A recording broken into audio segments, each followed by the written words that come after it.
All right, we're back for another edition of the Parent Pivot Podcast. I'm Steve Cummings, along with my awesome wife. I'm Julia Cummings. And we are talking again to Jon and Cherie Talbert, our friends who are living in Northern California, on multi-generational family living. Yes. Say hi, you guys. Hey, it's good to be back. What'd you want to ask? Well, as you were talking last time, it occurred to me that you have to have a certain philosophy to do this. And I'm curious, again, I'm taking it back to the financial piece again, because I know people in their heads automatically will go, I can never do that. I can never do that. I can never do that. Because there are things that, we just put stoppers in our head that we believe that we can't do certain things. So finances is oftentimes the number one thing with that. So I'm wondering about your overall philosophy, because you had said you took money that you got when your parents died. Jon, you talked about your portfolio. And I'm just wondering your philosophy of, do you guys just live by the philosophy of God's going to take care of us? Or do you, do you just kind of let that all go? Are you trying to rebuild a portfolio? Are you trying to, do you know what I'm saying? It's like, what is your philosophy on surviving in financially in all of that? Mm-hmm. I think for us, yes, to a lot of that. Yes, that's a quick answer. Yes. Yes, in that there is a lot of trusting the Lord that He's going to provide, and there's also a lot of fear in that too. Yeah.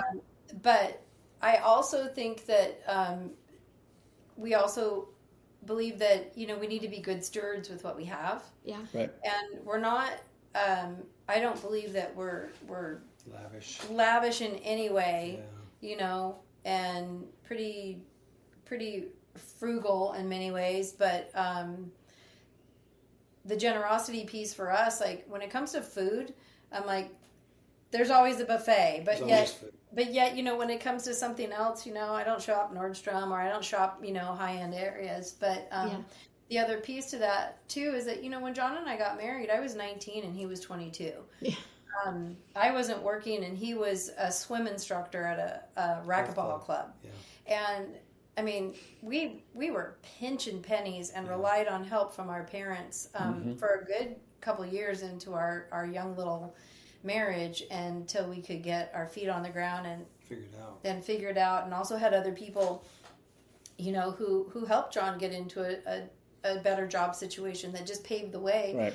And so we lived very frugally and from the very beginning. And so it's kind of funny when people, I hear even my own kids talk about, we're not going to get married until we have this in order. Yeah. We're not going to have kids until we have this, and then we'll start our family. And all these calculations and this formula in place before they can do anything. Yes. Just basically saying, you're never getting married then, right? Yeah. Or having babies. Yeah. There's always going to be something. There's always going to be something that's going to come up. But if you just get in and you just do it. And I would add this to having worked in development for the last 15, 16 years and having a heart for generosity, that when we steward what's already been given to us, like we have 2 acres here in Suwanee, Georgia, and we've had a wedding here. We Airbnb the basement. This property gets prayed over. We've had a house church here. Similar to you guys, anybody who needs to stay here, we've had other people come and go and stay here. And when you just hold those things loosely and say, they're not mine, I'm just managing it. And I mean, God can do whatever He wants to do. And I ended the last podcast by saying I have a little bit of a surprise. We've been sitting here on these 2 acres. We kind of got tired of doing the Airbnb thing because we had a couple of incidents that happened that kind of went sideways and whatnot. And now this doesn't relate to it, but we lost our dog, put our dog down 2 months ago, put the cat down last week. And all of a sudden I'm going, it's awfully quiet around here. And it made me just stop and think, God, you're up to something. Mm-hmm. What's about ready to change? Well, the thing that's about ready to change is we're about ready to become like Jon and Cherie. We're going to have a married daughter and her husband move back into our house and she's pregnant with their first child, which will be our third grandchild. There you go. So it doesn't look like 30 acres overlook in the Santa Cruz Mountains or whatever. 14 acres. Did I say 14 acres? See, I was so excited I doubled it. 14, but it's still steward what you have, Yeah. what you can have. And prior to that happening, we had a couple come and stay with us who were parents of one of our pastor's wives. They sold their home in Pennsylvania. They came out here, stayed in our basement. They were the most awesome guests. And they were getting ready to move in with their daughter and her husband and kids and grandkids, doing the same thing that the Talberts are doing. And they got 4 generations. We've only got 3. We don't have any. We don't have the other generation here with us. Your mom is still doing great at 93 and living down the street from us. Yeah. But we may get to that. I don't know. But this multi-generational family living, it's what's normal in other civilizations in the world. You go to Latin America, you go to Asia, you go to Africa, and you've got all these generations. And for some reason here in the U.S. and Western society, it's like, you know what, you turn 18, go get a job, get out of here, and off you go. And I just see God doing some different things, and that's why I was so excited to bring these two on and talk about that. But I want to ask you guys, okay, so if I'm a Nest camera sitting around the Talbert compound, tell me what a normal week or day or what does it look like? I mean, you mentioned a few things last podcast, but what are all the great things and great joys that you guys get to see, and what does that look like for you guys? Yeah, I think, a joy would be, from our kitchen and our bedroom, we can look up to the other house on the property. And watching our grandkids walk down and come skipping down with a little song in their heart, and just they'll come in, and then they come in and open the refrigerator and start looking for food. They're foraging, and or they'll walk through our part of the house and over to my parents, and don't even say hi. They just, I'm going to go see my great grandparents, and they'll go march in there. But there's a lot more commotion, and everybody has their own jobs. They have their own living space, and they have their own dynamic, and we share a lot of things. But it's a joy to watch your kids and your grandkids interact with my parents. So to see the generations interacting with one another, and then to watch the learning opportunities where they're speaking into each other's, that generation is speaking into my kids or my grandkids' lives. So there's, so they'll come down. We'll have, we have our normal routine, and she works part-time and I work from home and travel a little bit. And then my son, he's a worship pastor at a church over the hill. And my daughter-in-law, she is a CrossFit coach. And so we have our schedules. And we go, and people go and do their own thing. They come and go at random, and my parents are here, and they've got their routine of going to their if they're going to go out to lunch or go pick something up at Home Depot. Go to Bible study, go to church. You go to their church routine, so they got their friends and different things like that, and then we're all pretty much doing something at or on the property. You know what I mean? Mostly Cherie doing stuff inside and me doing stuff outside, and my dad and mom watering garden type stuff, and so there's that. And then usually by the end of the day, I would say I think after workish, there's some convening that's incidental. Like we'll during the hot summer months or hot summer days, we'll head up to the pool, and everybody goes swimming and hanging out, and we have an area out that we call the courtyard. It's just a paved area, but it's really cool, shaded in trees, and we have some furniture out there and some heat lamps, and we kind of convene there often just because it's the flattest spot. We're in the mountains, and we're very sloped, and so it's the flattest spot on the property where the kids, if they have scooters or bikes, can ride around. And so I'm picturing, all 4 kids and spouses are living in the other house?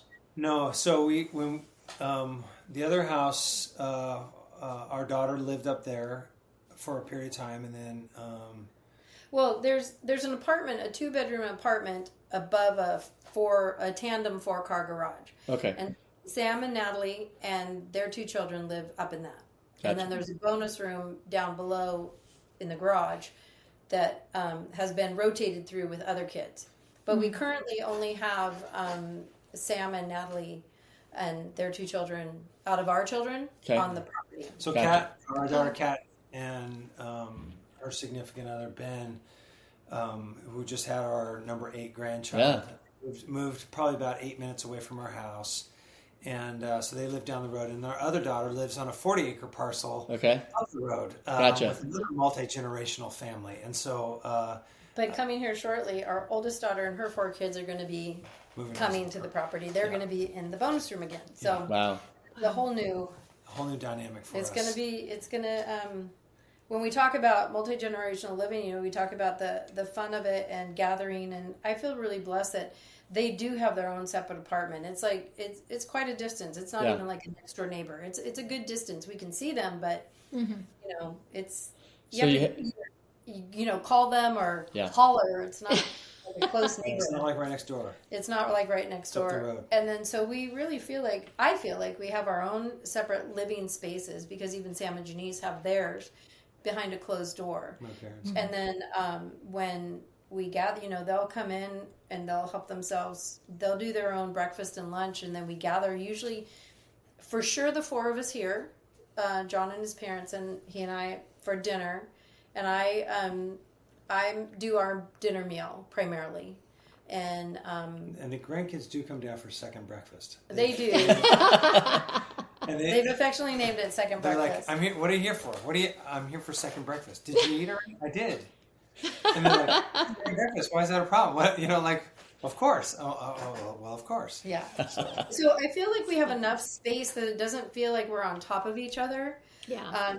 But it did take some time to really establish the sacred space and then the communal space. So on that note, let's turn a little bit of a corner here, because I'm imagining, and if I'm listening to this and going, well, this just sounds like heaven. I don't know why anybody else wouldn't just go and start doing this right away. So surely that, you know, we're all human beings and we're not perfect people. Surely there must be some challenges that happen around there. I mean, everybody gets along 100% of the time. There's no conflict, no problems, no nothing, da-da-da-da-da. I mean, what are some of the challenges that kind of, you know? Yeah, before we get into the challenges, I would say this.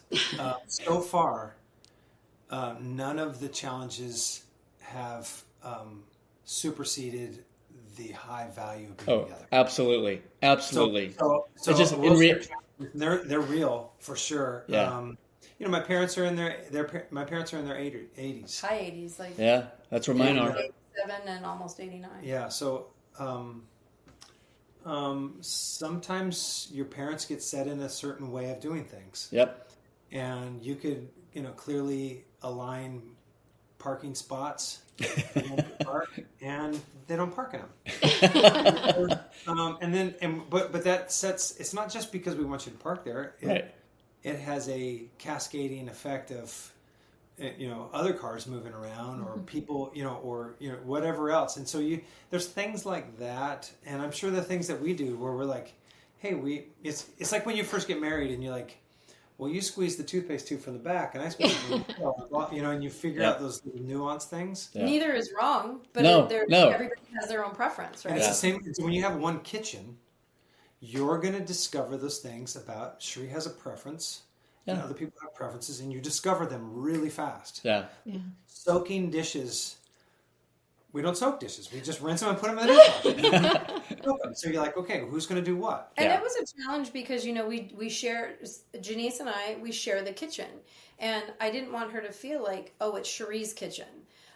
And so designating cupboard space even. Where are you going to store your pantry items? And I keep in mind, well, where's it going to be easiest? How is it going to be accessible to them so that they're not reaching too high? She can get to it easily, as well as, but it ultimately, somebody's got to run the show, right? And so it has fallen on me as not fallen. I've taken it. I've taken it and welcomed it so that, all right, somebody's got to keep it together. No, that all makes sense. Meals, same with how it's cleaned. And so that was tricky at first, you know, because at first we were all doing our own things for all meals. And then I was like, oh, this is ridiculous. I'm making us a meal. They're making... So I started taking on dinners. But sometimes that gets to be a lot because there are long days, and I'm just like, oh my gosh, I forgot to take something out of the freezer. And oh my gosh, I just don't feel like cooking. Yeah. And then feel like I'm letting them down and last minute, hey, you got anything you can heat up for yourself? You know, it just, so that's my own, it takes some planning and forethought when it comes to meals. And and teamwork too. Because You got any challenges collecting rent, Jon? Never. No, but I will say that what you do see though is you see your parents argue, and my parents see us argue, Yeah. or they hear us argue, and that's part of it. When you live in proximity like that, it's hard to hide tension, and so you just become more familiar with the fact that or when somebody's kid is acting out. And it's not my space to be the parent because the parent's right there. Because you know how to parent and be a partner at the same time. That's why you're on the podcast. Correct. But I will say perfect at it. I will say that there are times, and this happens maybe less with our kids, but when you have guests or whatever, when they come over to your house and say that parent has more of a permissive parenting style than you do, and so they allow their kids to jump on the furniture where you're like, whoa, you're a guest in my house. What is wrong with you, kid? And short of, whipping out a taser, which I do have, and now to taser a child publicly so the other ones can see it. Oh, that's what happens when you jump on the furniture. Nobody can see me rolling my eyes. But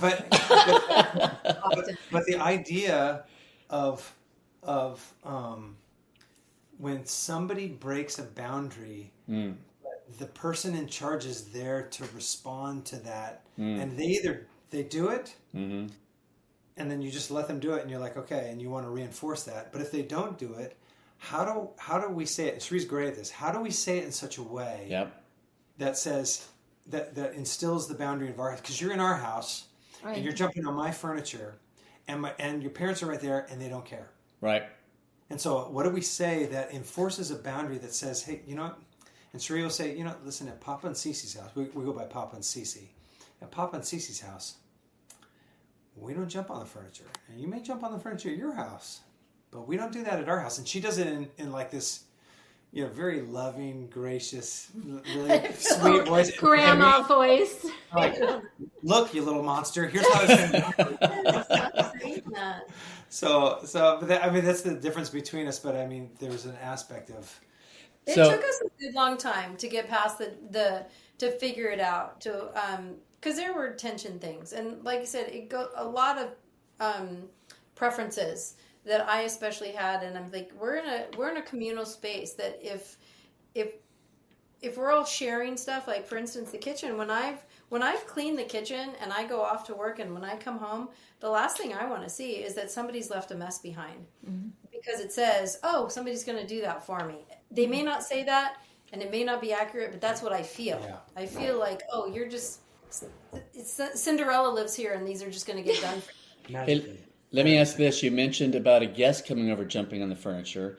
Do you ever run into that same boundary issue with, as far as like going, hey, I'm not here to parent my grandkids, I'm here to love on them and have fun. But do you ever run into that situation where it's like, hey, go talk to mom and dad and ask them about that? Often. No. Yeah, but we will. I do. But we'll correct the kids.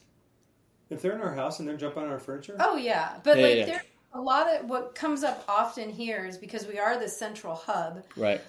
Is they'll want to either watch a show, and we have very limited screen time. All our grandkids, the parents limit device and screen time. Good. As well as we all eat in a certain way. Most of our grandkids, nobody eats gluten and refined sugar. Very clean. And so, we fudge here, and Jon and Sam and Janice, they don't care. They don't care. But anyway, so it's not a free for all at Papa and Cece's. Yeah. If you want something, ask your parents. Right. And I'm not going to overstep that. I'm like, I'm not your parent. Yeah. I've overstepped it a few times, and just to realize, because I'm like, oh, it's no big deal if they have a marshmallow. Well, it turns out it's a big deal. Yeah. And I've had conversations with my daughter-in-law, and she has graciously brought it to me and say, listen, I feel like when you guys keep this a secret from me, it's really advocating my lying to me. Yeah. And I was like, wow, you're absolutely right. I am wrong in this, and I'm sorry. And so when she asked me, because before she knew she gives me a little look like, okay, do this now. And all I'm doing is advocating for bad behavior, even though there's, you're a grandparent, you want to do that. Right. When you live together. Right. it's easy to do it often enough to where you're reinforcing deception. On a real kind of minor scale, but it's reinforcing something. It's super subtle. And I'm like, no, I got to respect what the parents say. Yeah. And So that doesn't. they'll try to fudge, and they'll say, "Can we do this?" And I'm like, "Go ask your mom." Yeah. And that doesn't matter if you're living in the same space or not. When grandma and grandpa take care of the kids and mom and dad have asked you to do things a certain way, if you want to stay in the good graces of your children and continue to watch your grandchildren, you kind of have to do it their way. Yeah. Because As best you can. as best you can, because it's not always possible to do everything exactly. But another question I have about one of the main the reasons why we started this podcast was Jim Burns' book, Doing Life with Your Adult Children. Keep your mouth shut and the welcome mat out. And in that, part of what we have talked about a lot on the podcast is working on relationship over being right. And when, say, we all kind of grew up in a more conservative atmosphere or whatever, we might have more conservative views than what our kids have. So how do you broach that with them living on your property when you see a lifestyle that maybe you don't agree with or something like that? How have you approached that kind of situation, if it's come up? Well, it has come up. We had our adult daughter living here on the property with her boyfriend. And I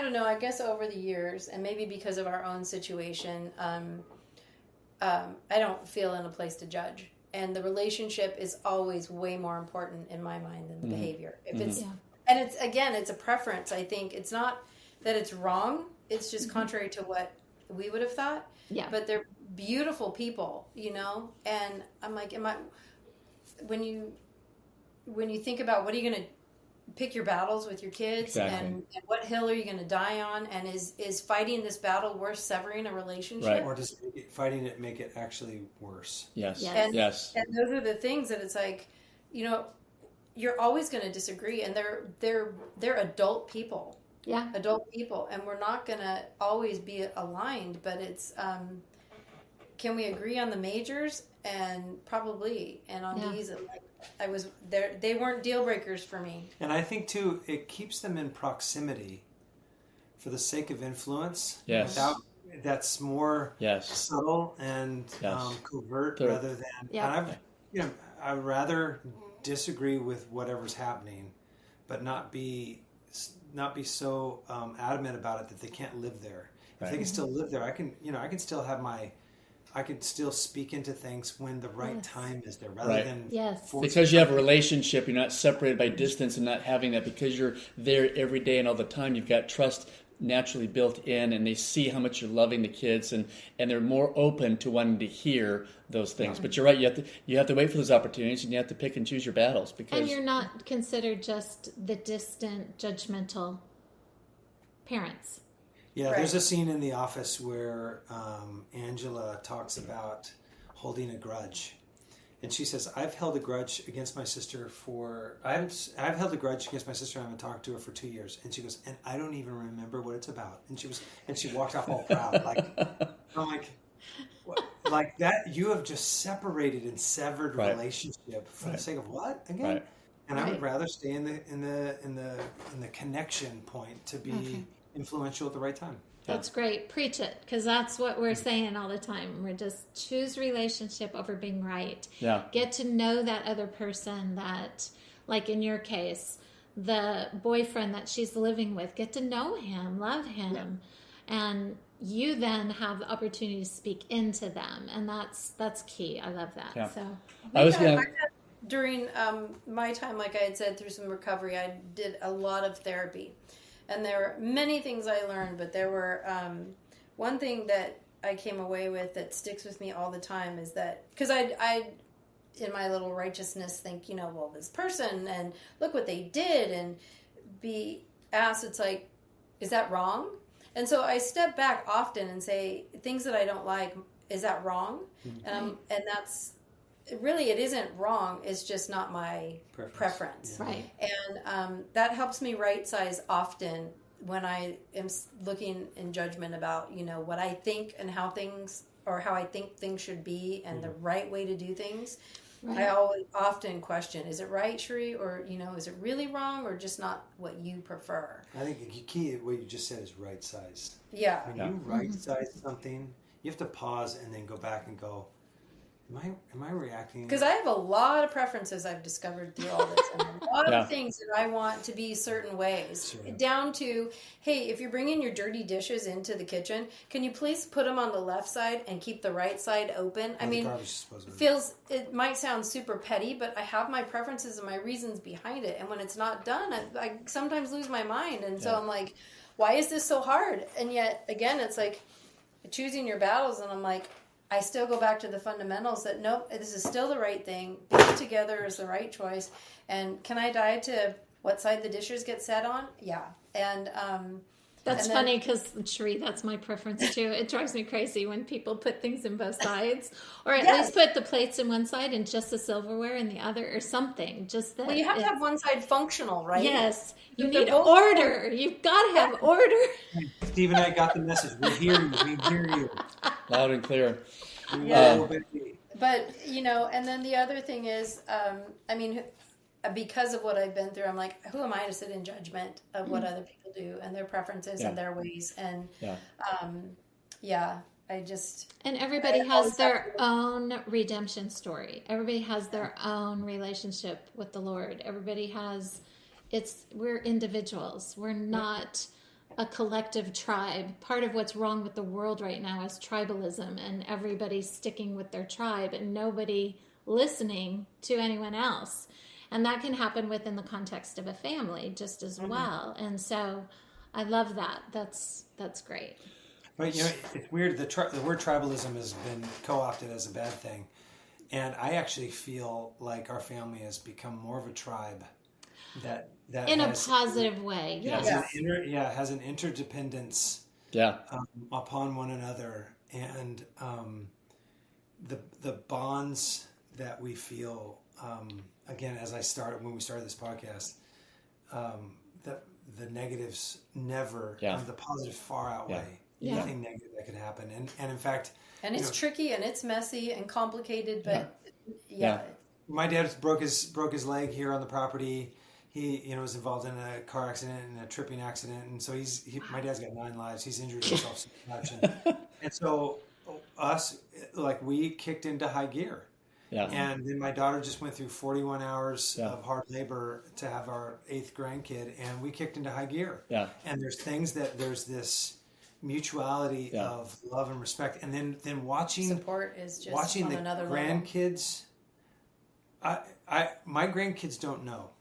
They won't know until much later in life. This is their normal for them.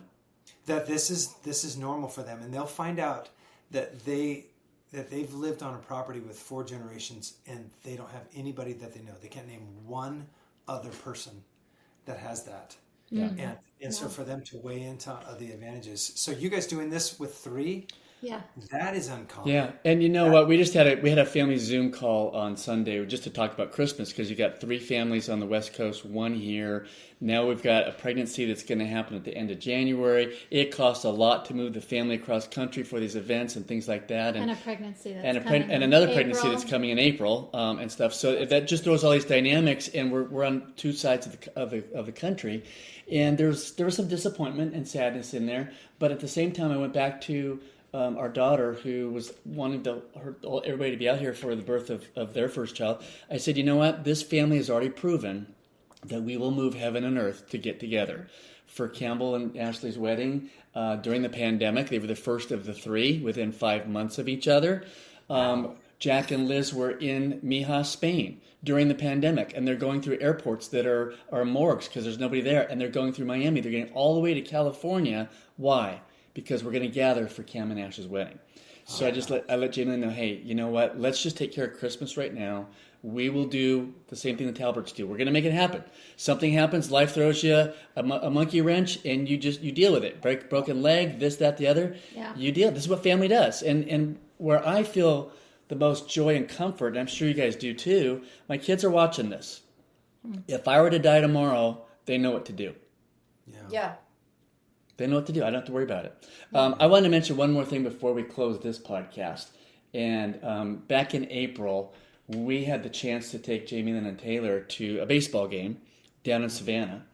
And we were able to get some tickets to this really crazy, I'm sure people all should know about it, the Savannah Bananas. And we just had the best time. We got shirts. We had a great time. It was awesome.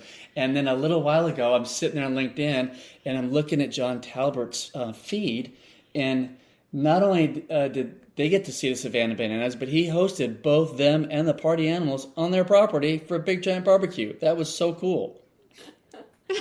Jon. It was Master networker. It goes back to I sent an email to Jesse Cole, the owner. Yeah. I found his email and I said, Well, he watched the documentary and was so fascinated by it and things like that intrigue him. So he's like, I'm just going to see. And I'm just going to send an email. What's it going to hurt? I know what's going to hurt. So I do that all the time. Actually, I get more rejections, but I just get people over. I'm like, hey, I'm just going to invite them over and see. And so we have, can take them sailing in a catamaran nearby, and took them sailing and brought them up to the house, and we had 60 people over for smoked meat and barbecue and chili, and everyone was, and we weren't even planning to go to the game. We were just like, I told my family, I'm like, anybody can go to the game. I'll have them over for dinner. And sure enough, we went to the game as well. They took care of us, but it's kind of that's awesome. Yeah, so little shameless shout out for the Savannah Bananas. And before we close, Jon, tell us about Forte.